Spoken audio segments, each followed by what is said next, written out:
salve família militar! Este é mais um podcast da Família Militar do Brasil.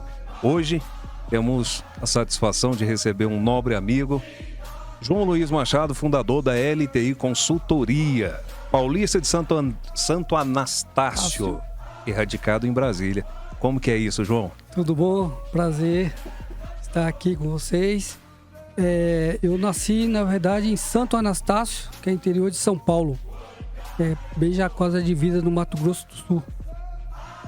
Ali foi toda a formação da sua família, pai, mãe, todo mundo daquela região? Foi toda aquela região, primos, toda a parentada. E a maioria depois acabou indo para Campo Grande.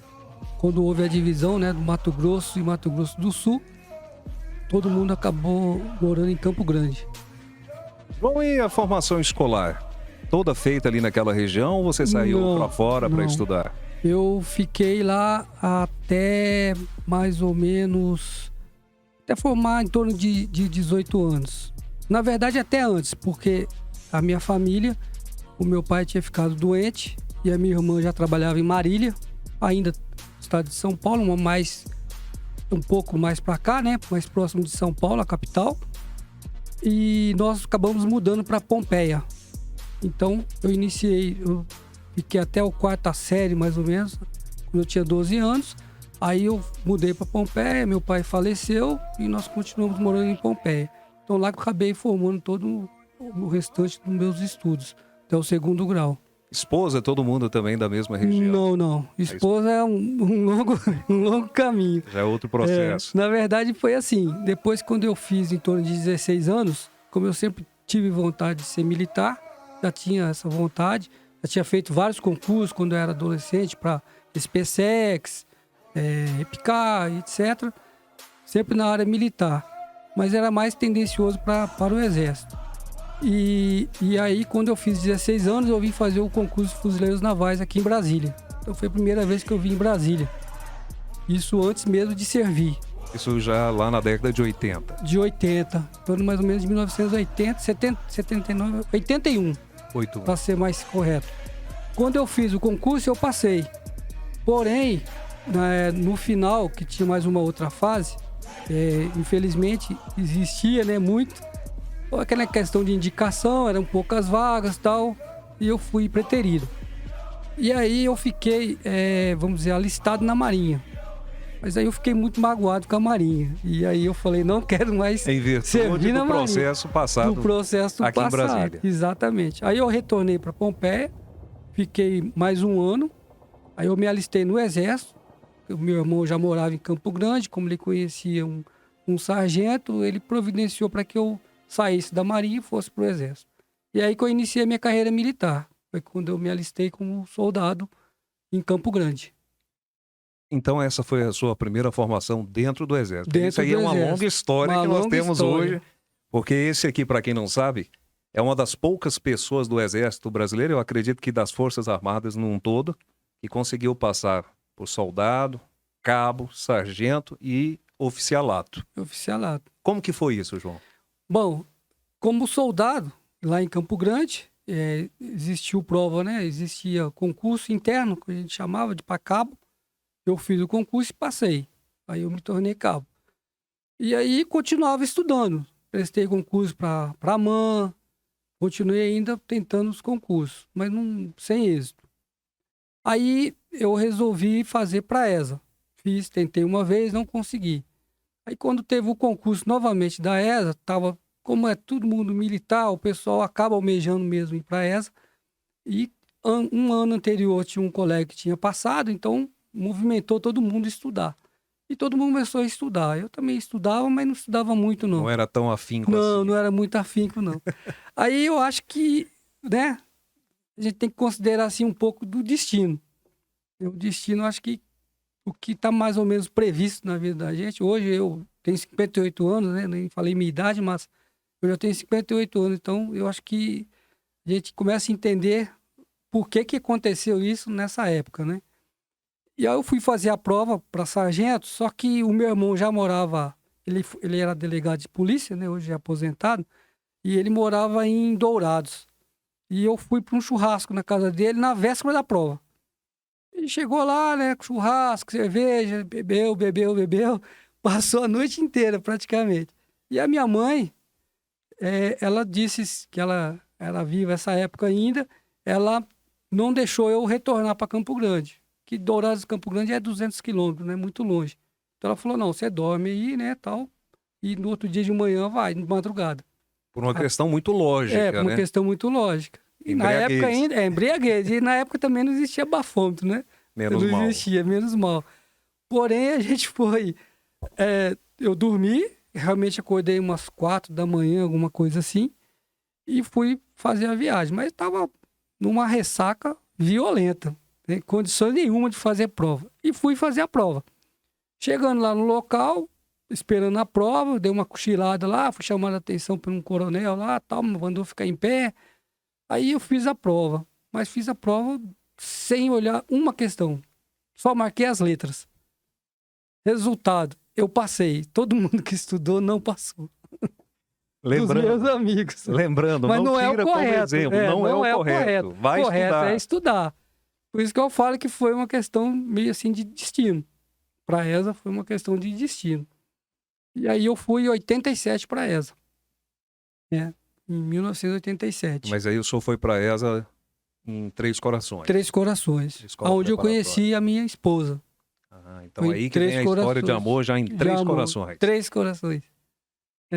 Sem contar que, fazendo aqui um breve retorno, que em Campo Grande eu fui até noivo. Mas depois terminou o noivado, tudo, e eu fui parar em Três Corações. Conquistador. Então aí nesse momento já na ESA, o senhor já tinha passado por soldado, cabo. Aí chega a vez de ser sargento. Sargento. Terceiro sargento. Terceiro sargento da arma de comunicações. Da comunicação. Comunicações. Três Corações, o senhor foi para onde? Bem, é outra coisa de destino. Eu fui para Taubaté. Taubaté eu fui classificado num quartel de artilharia, mas para a área de com mesmo, né? Que precisava. Porém, quando eu cheguei nessa época da aviação, eu morei até em Taubaté por questão de proximidade de Três Corações, por causa da namorada na época. Eu fui classificado então nessa artilharia, mas quando eu cheguei, essa bateria ela foi extinta, porque estava se criando a aviação do Exército. Então, todo mundo que era da bateria... inicia ali no primórdio da aviação. Sim, do eu fui Exército pioneiro. Brasileiro. Fui pioneiro. Eu vi a primeira nave chegar, a primeira documentação, os primeiros pilotos. E aí que vem outra coisa de destino. Isso é fato histórico. Isso é fato histórico. Pelo seguinte, eu cheguei lá, então, como eu disse, fiquei na artilharia. E quando terminou, a artilharia foi extinta e as pessoas passaram a pertencer à aviação. Mas como se fosse uma infantaria da aviação, né? Não da aviação mesmo, quadro. Era só mão de obra. Porque precisava tirar serviço, tirava serviço demais, porque eram muito poucas pessoas na artilharia. E o quartel estava iniciando. Né? Baixíssimo, para fazer todo o serviço. Era 24 por 24. Tirava comandante da guarda. Para quem não sabe, 24 por 24 é dia sim e o outro também, O outro viu? também, Não descansava absolutamente nada, direto. Bom, quando chegou mais ou menos passado uns 2 anos, começou a chegar realmente o pessoal que estava fazendo o curso de aviação, né? E 4 colegas... Bem, antes disso, perdão, um resumo, pulei essa parte. Eu falei, bom, eu não vou ficar aqui, já que eu não vou ser da aviação. Porque se era bucha de canhão, né? Não valia a pena ficar lá. A carreira era péssima. E o pessoal de comunicações estava vindo muito para o Secongex, que era especializado na área de comunicações, que era o meu quadro. Então eu entrei com requerimento e pedi para fazer o curso. Que para mim era melhor, né? Ia melhorar e tal. E saía ali daquela situação. Quando o requerimento bateu na mão do comandante, que na época era coronel ainda, que a aviação estava iniciando, por coincidência, esse coronel morava na cidade que eu morei, Pompeia, então já tinha uma certa afinidade com ele. Ele me chamou lá e falou, poxa, você está pedindo para sair, para ir embora, tal, porque... Eu expliquei para ele, falei, olha, eu não sou da aviação e lá eu tenho possibilidade de fazer um curso. Ele perguntou, mas é só por isso? Eu falei, é. Falei, então você pode ficar que eu vou te dar um curso. Rasgou o meu requerimento e eu fiquei. Realmente fiz o curso, eu que criei, eu e mais um outro sargento, nós criamos a sala de informações aeronáuticas, que todo aeroporto tem, é onde o piloto vai lá preencher o plano de voo. E aí que eu falo que é o destino, porque os 4 primeiros colocados de com, que eram meus colegas, foram fazer o curso por ser os melhores.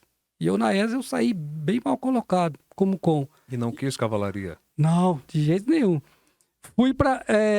como eu tinha saído mal colocado, a minha chance de ir para aviação era 0. Bom, por tudo isso, eu fui para aviação. Quando meus colegas chegaram do curso, já me encontraram dentro da aviação. Já estava antigo ali. Já estava mais antigo do que eles. Por essa criação do novo curso e da nova sala. Exatamente. Então foi o outro destino que eu posso dizer. E nisso o senhor estava em Taubaté. De Taubaté, o senhor foi transferido para onde? Não, de Taubaté eu fiquei até fazer o concurso pro QCO. Ah, então de lá o senhor já foi para o QCO. Que aí já ia ser oficial. Então já fui soldado, já fui cabo. Sargento. 3º sargento. Para 2º sargento aconteceu uma outra coisa boa, porque quem era de arma podia passar para aviação e quem passou, acabou sendo promovido mais rápido. Então eu saí promovido até 2º sargento. Foi quando eu fiz a prova pro QCO. E aí eu passei e fui para Salvador. Foi curtir a onda baiana. Nada. É um curso puxado, porque é um ano só e tecnologia é bem puxado. E depois eu fui classificado em Brasília. Aí, eu escolhi isso já Brasília. Era o ano de? 1995. 95. Então, de Salvador, do curso, o senhor já veio direto 95 eu vim em 96 para cá, para Brasília. E aí já veio direto para o Centro de Comunicações? Não, eu fui para o CITEX. Pro CITEX. Antigo Centro de Informática número 11. Então aí que começa a sua história dentro do TI. Começou aí e começou assim, bastante complexa, porque quando todo mundo que chegou nesse centro de informática novo estava fazendo uma mudança dos equipamentos da Unisys para a IBM. E eu peguei essa migração. E eu fui cair justamente no sistema de pagamento do Exército. A IBM é aquele sistema americano? Americano, que lá é o grande porte. Era da Unisys e passou para a IBM. Então eu peguei toda a migração. Passei muitas noites acordado, madrugadas, para todo mundo receber certinho dentro do Exército. Então hoje quando bate meu pagamento, quando bate meu pagamento tem o seu dedo lá atrás, dedo 96. 96. Na evolução desse processo. Até 2000. Até 2000. E foi puxado. Foi puxado porque o sistema ele teve que ser todo migrado e todo mês era o pagamento. E a gente trabalhava na que a gente chamava de fase comum, é onde que gera o contra-cheque e as fitas gravadas. Doutor João, o que eu acho interessante nessa história é que daqui sai o pagamento do Brasil inteiro, correto? Sim, correto. E como que é esse contingente para dar conta de tamanho serviço? O contingente é mínimo. Reduzido. Reduzidíssimo. Era um chefe, que era o major, que até assim, o pagamento, ele ficou muito tempo, e foi só com a minha chegada, né, do ano que eu cheguei, obviamente, que formou uma equipe de militar para assumir o pagamento do Exército. Pasme você o seguinte, até 95, quem fazia o pagamento do Exército praticamente era civis. Era terceirizado. Eram pessoas contratadas pelo Exército mesmo, né? Que tinha aqueles quadros de servidores do Exército, porém quem fazia era civis. Só tinha um coronel, que era também da reserva, um PPTC. E quando a gente migrou, foi alegria para todo o CEPEX, porque o coronel era terrível, ele não controlava tudo. Porque a maioria da sociedade civil que não sabe o pronto emprego acha que as Forças Armadas é só para dar tiro. Exato. Esquece que tem todos uns bastidores, pessoas sérias e profissionais trabalhando dentro das nossas unidades e subunidades. E nunca atrasou. A gente pode dizer para você também, participa do Exército até hoje, você sabe, o pagamento nunca atrasou. Graças a Deus. O pagamento sempre foi em dia. Muito bem. Quando chega aqui, CITEX... Mas depois só foi Centro de Informática, saiu o CITEX. No CITEX, eu tinha um general lá, o general Pacheco. Ele não queria que eu saísse do CITEX nunca. Modéstia à parte, eu sempre me relacionei bem, assim, trabalho. E deu conta do serviço? Dei conta do serviço. E eu também comecei a ficar mais antigo, né? Já era saindo quase capitão. Mas eu fui convidado para ir para o CIE. E ele não queria deixar eu ir para o CIE. Porém, o CIE, né? É outro nível, nível, e o general do CIE, né, todo mundo sabe, mas ele é o 02 da Força. Depois é o mais antigo. E por isso não teve conversa, né? Ele falou, pô, você usou suas... Eu falei, não usei nada. O general lá, não influência nenhuma.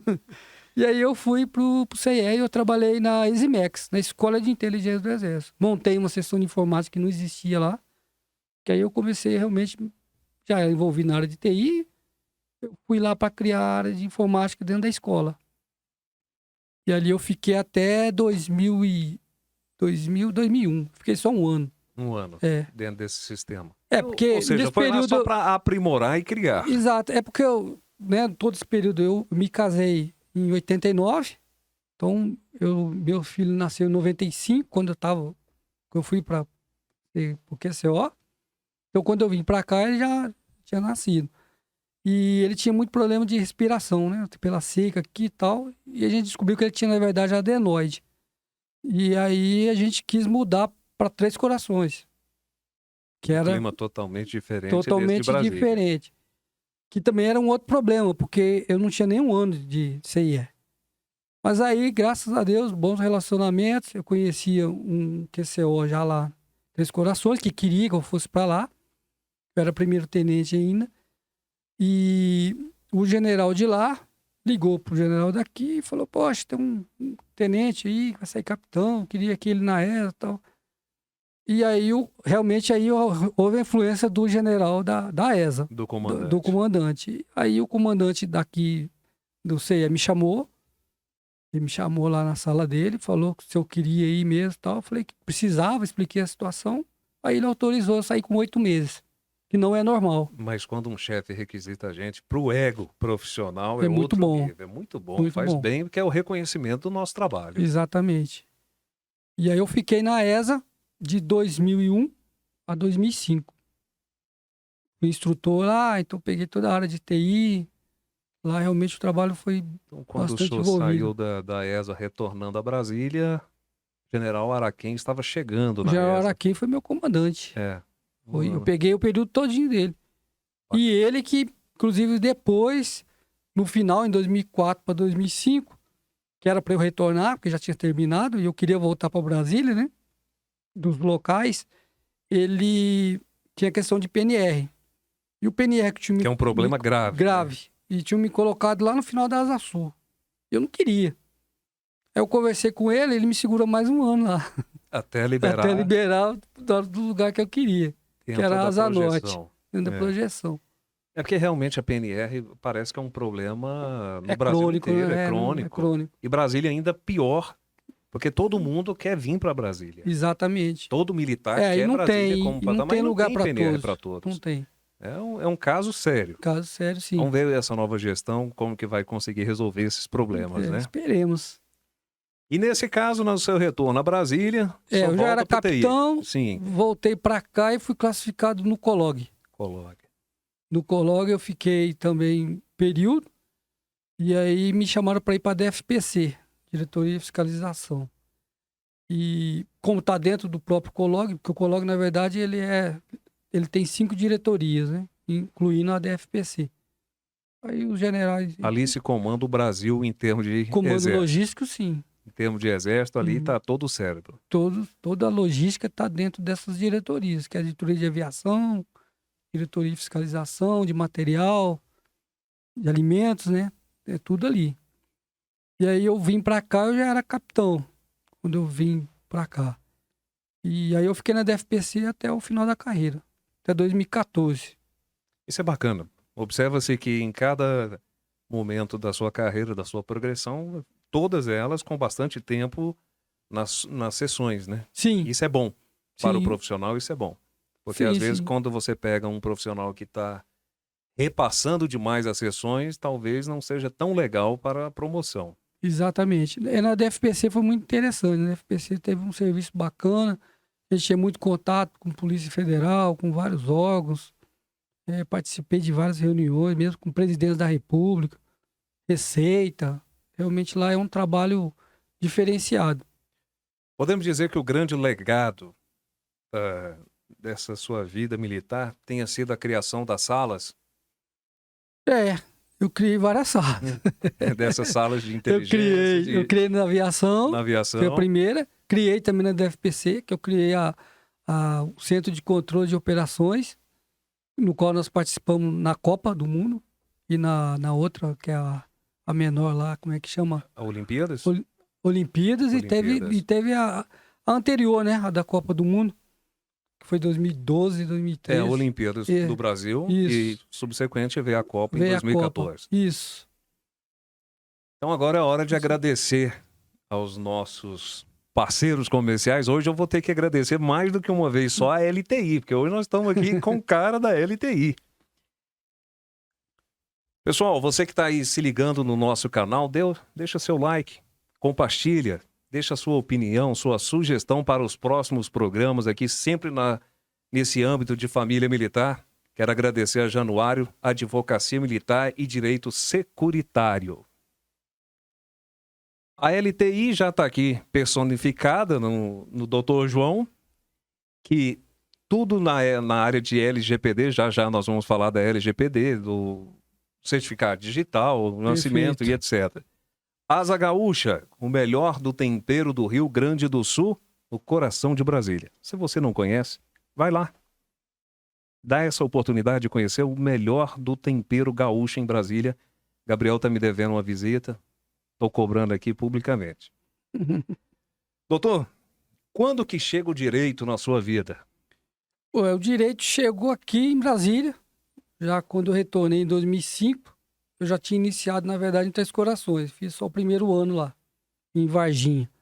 E aí eu continuei fazendo aqui, foi na UDF. E a minha intenção foi porque foi um período que hoje, se eu fosse pensar bem, talvez eu não tivesse feito para essa finalidade. Mas eu queria fazer concurso para polícia, para delegado federal. Então eu fiz o direito para fazer esse concurso. Tentei várias vezes, tentei duas, e não conseguia, não consegui. E depois, como eu conheci mais a polícia e tal, e eu já era oficial superior aqui, eu acabei desistindo. Desestimulou. E aí eu disse, eu não vou advogar, não quero advogar. Mas aí os colegas, não, mas pelo menos faz o OAB, aproveita que você está na faculdade, porque depois não faz. Aí eu ouvi, foi muito bom, eu ouvi, acabei fazendo o OAB. E aí a gente fala que não vai advogar, mas parece um colega, aí você faz, quando você vê, você já está advogando.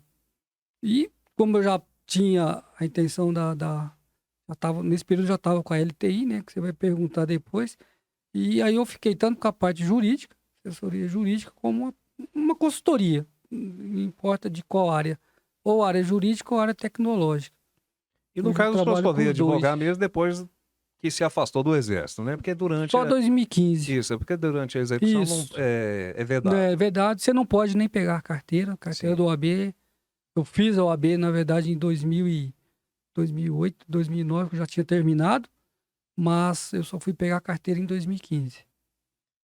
E junto com isso nasce o projeto LTI Consultoria. Como que foi isso? A LTI, ela nasceu, na verdade, eu fui em uma missão para o exterior, a parte de RFID, que é a área de tecnologia, e no qual eu conheci a área e conheci algumas empresas que mexiam com essa área e sempre estava visitando a diretoria, né? Porque sempre a intenção de usar o RFID, a questão de controle de armas, de explosivos, etc. E quando eu conheci esse pessoal, a gente fez uma certa amizade, eles me ofereceram o trabalho de eu fazer, vamos dizer, o network aqui em Brasília, junto aos órgãos públicos, e eles me pagariam. Como eu já estava com a intenção de sair, e foi em 2014 que minha mãe também faleceu no dia que eu fiz 50 anos, outra coincidência interessante. Não agradável. Não agradável, mas aconteceu, né? E aí eu resolvi sair e trabalhar com eles. Eram 3 empresas muito grandes de São Paulo. E eu comecei, e para que eu fosse trabalhar, eu precisava abrir uma empresa. Por causa de emissão de nota fiscal, etc. E eu abri a LTI, que na época, no início, ela chamou LT Jurídica, não era nem LTI, e depois que eu mudei o nome. E só que nesse período que eu trabalhei com eles, eu trabalhei uns 6 meses. Como não estava dando muito resultado, questão de governo e tal, não estava tendo licitações, a gente encerrou o contrato. Mas aí eu continuei com a empresa. Só em caráter informativo. LTI vem de Luiz. Luiz, Tecnologia e Informação. Isso é bacana. Explica pra gente o que é a LGPD e por que foi criada essa lei da LGPD.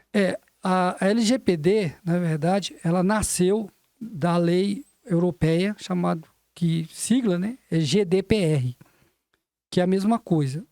O que a lei visa? Ela visa proteger os dados dos titulares. Quem são os titulares? Somos todos nós. Então, você Tanto é um físico titular... quanto jurídico, O jurídico não. O jurídico não não. abrange.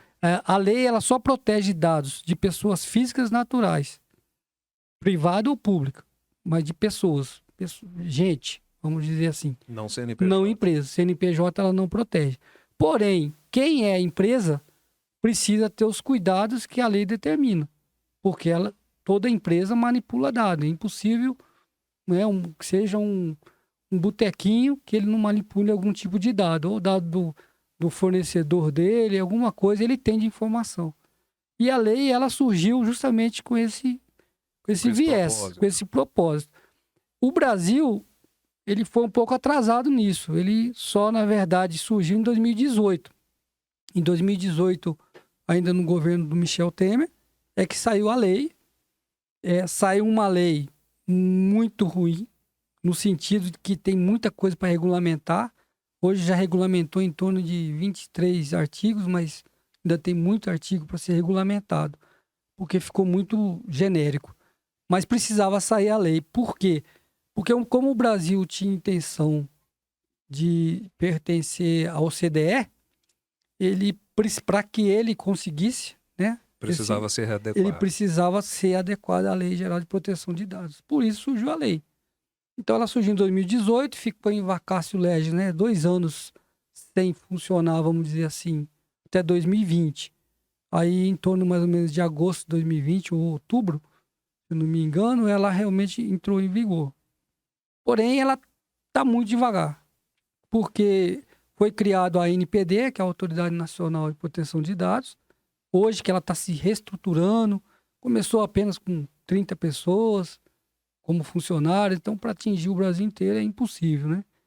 E foi surgindo e a gente foi, obviamente, se especializando, vamos dizer, para o futuro. Falta muita conscientização, mas é uma lei muito importante. É uma lei muito importante porque ela protege nossos dados, né, de vazamento, etc. Eu não vejo nenhum fomento de marketing por parte do governo esclarecendo esses pontos. Só existiu uma cartilha que foi feita, inclusive pela Senacom, mas muito pouca divulgada. É o que a gente, que somos especializados, a gente reclama que não há uma conscientização por parte do governo em relação à população. Está muito devagar, tá muito devagar mesmo. Hoje nós já estamos, né, praticamente no final aí, caminhando para o final de 2023, e ela já tem desde 2018. Então ela já tá tem bem, aí um grande atraso. Um grande atraso. O que tem, assim, vai ser uma coisa que vai surgir de forma obrigatória. As grandes empresas já estão. Por quê? Porque ela precisa comercializar para a Europa. A nível internacional. Nível internacional. E a partir daí, ela não consegue comercializar se ela não for adequada. Então, essas aí, obrigatoriamente, estão se adequando. Na sua visão como profissional, a curto prazo, o que pode ser feito para uma maior abrangência da LGPD? Eu acredito que falta a divulgação mesmo, a publicidade por parte do governo, que eu acho que é ele que tem que encampar primeiro. Nós, através de associações, que eu faço parte de uma associação, inclusive teve um problema agora até judicial em relação à NPD, que é o órgão, com a nossa associação, que ela exigiu que trocasse o nome. Sim, umas coisas assim tão... Sem nexo, sem né? nexo, insignificantes, na minha opinião, porque diz que o nome confunde, porque a associação chamava ANPPD. Muito próximo à organização e diz que estaria confundindo as empresas. Eu não vejo aonde confundir, porque o que a gente queria, claro, a gente vai trabalhar e se você vai trabalhar, você vai ganhar para isso. Mas você está ajudando o próprio governo a adequar as empresas, porque a finalidade é adequar as empresas. E num passado recente, parece que não só nós da antiga Prafa, hoje a Bem do Brasil, passamos por Por esse mesmo problema. esse mesmo problema, Mesmo porque problema. nós Né? somos proibidos de usar o nome Forças Armadas. Tudo bem, a meu ver, com o consentimento da nossa presidência e todos os seus assessores, e fundamentalmente com a participação do professor Gadelha, foi criado a Associação Beneficente Militar do Brasil, que em sigla virou a Bem do Brasil. Muito mais bonito e muito mais abrangente. Ficou muito melhor. Doutor, Sim. falando aqui da sua consultoria, da LTI, a recuperação de créditos tributários. Como que é feito? Quem pode fazer? Quando fazer? Porque isso, às vezes, na cabeça do empresário fica a dúvida. Certo. Bem, o que acontece? Existem vários tipos de recuperação de crédito. Eu inclusive, fiz alguns trabalhos de recuperação de crédito na área do Simples Nacional, do IPI e do COFINS. Existe também a recuperação do ICMS. O que acontece um pouco na parte tributarista, eu não sou especializado, mas a gente conhece de uma forma geral, é que existem muitas leis, e são leis estaduais.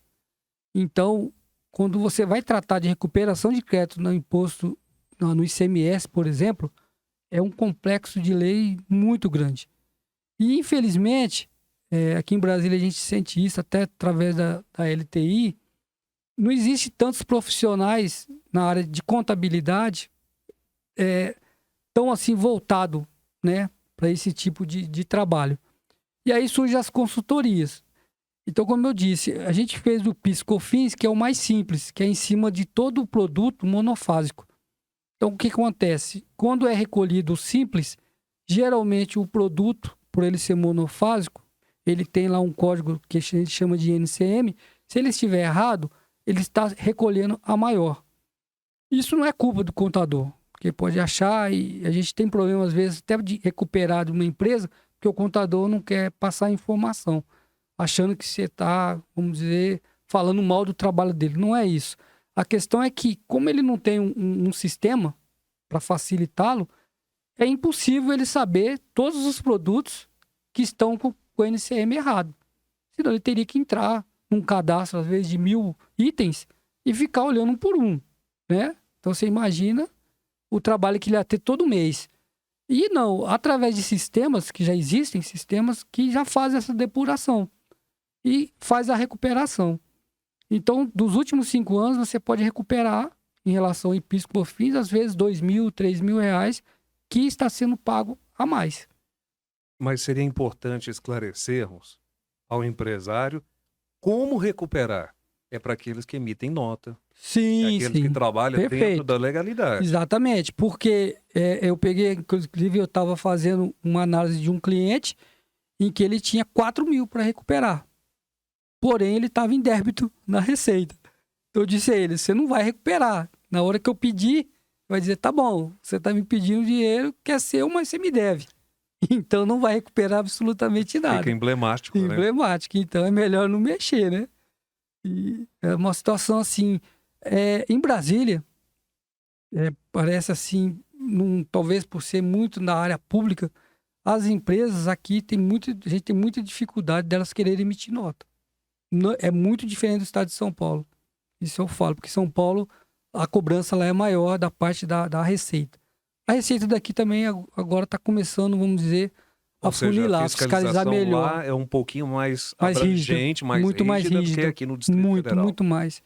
Aqui, como eu trabalho, né, na LTI também trabalha com o sistema de nota fiscal, a gente tem muita dificuldade, às vezes, a pessoa querer tirar a nota. Além de tudo isso, também dentro dos produtos tem a automação comercial. Isso. Que não é parte da consultoria também. Exatamente. Fazemos parte, é uma consultoria, a gente trabalha na área de sistema de nota fiscal, com a GEDOR Sistemas, da Zucchetti, há muitos anos, há mais de 4 anos que a gente já está com eles. Somos a revenda autorizada, uma das melhores aqui de Brasília. Tem algumas outras, mas não faz a mesma venda que a gente faz. Então já temos uma carteira grande aí, vamos dizer, de clientes. Mas tem que tirar nota, né?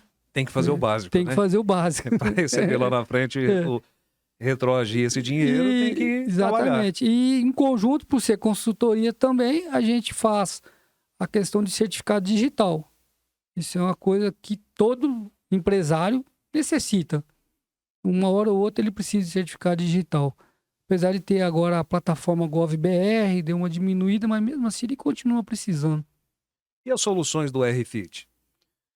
O a gente chama de RFID ou RFID, né? Porque RFID vamos dizer, meio americanizado, mas o certo mesmo é RFID, é radiofrequência e identificação. A tecnologia é uma tecnologia muito boa.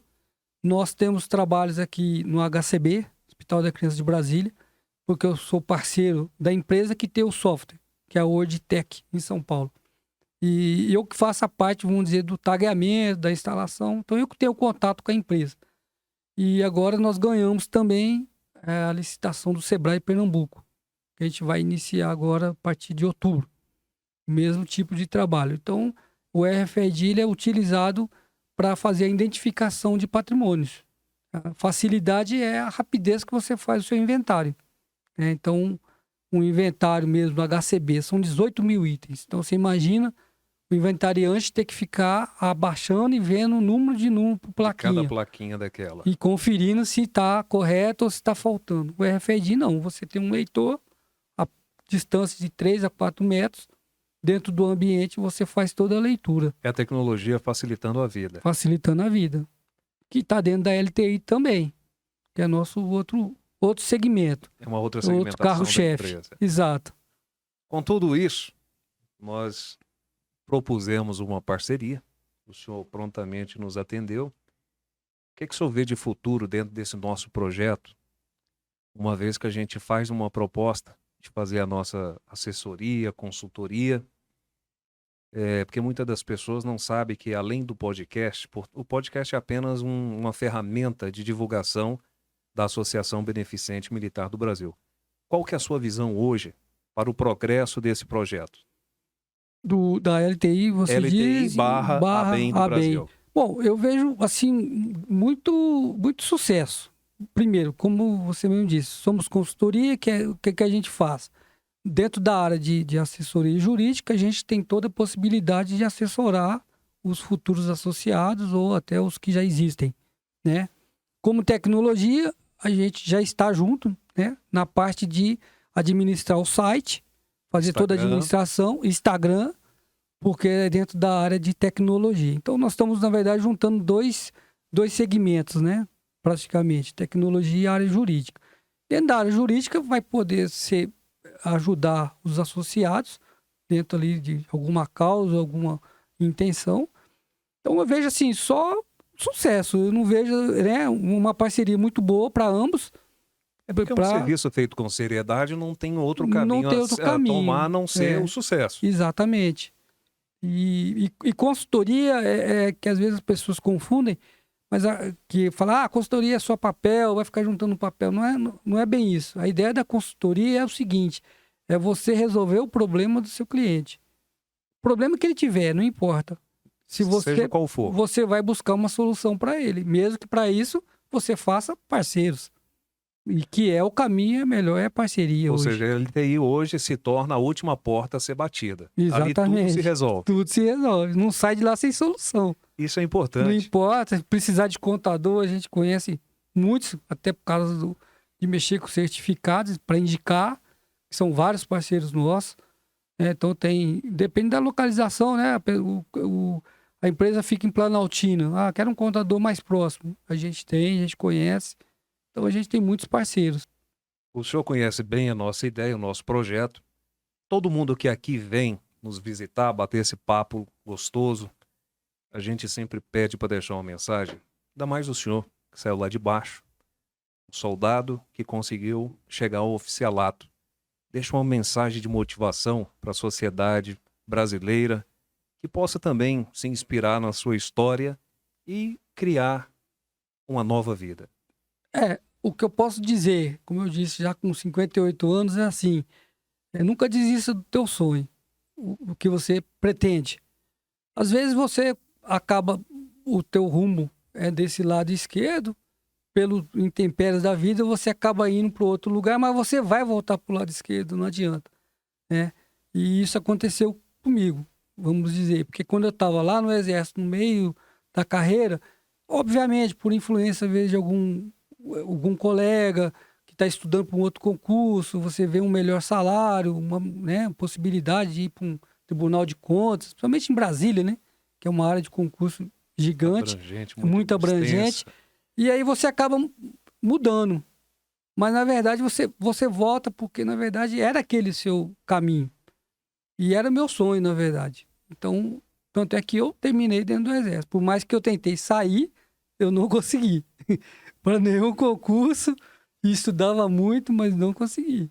Eu fui fazer as minhas atividades depois. Então, acho que o sonho que a pessoa quer, Prevalece. ela tem que focar, tem que focar muito. E não esperar cair do céu. Não cai do céu. Aquelas coisas que aconteceram, talvez foi uma ajudinha, vamos dizer, Uma do ajudinha universo, para que eu conspirando não a favor. saísse do meu rumo. Isso é verdade. Né? Então, eu acho que foi isso. Doutor João Luiz Machado, quero te agradecer pela presença aqui hoje conosco, Obrigado. trazendo informações Eu que agradeço. da LTI, contando a sua história de vida. Um abraço para sua esposa, um Obrigado. abraço para toda a sua família. E Deus te abençoe muito e que essa parceria nossa pode ser enquanto durar o nosso projeto. Até fazendo só um parênteses, antes de terminar, não falamos do meu filho, mas meu filho também, ele não seguiu carreira militar, hoje é um homem já de 27 anos, mas seguiu, hoje ele está na França, em Estrasburgo, faz mestrado lá por mérito próprio, é bem focado nessa área de robótica, trabalha na área de robótica. Mas teve Então um vai ser um grande exemplo dentro sucesso. de casa. Exatamente. Eu consegui passar. Obrigado. Família Militar, aquele abraço. Ficam todos com Deus e até o próximo programa, se Deus quiser.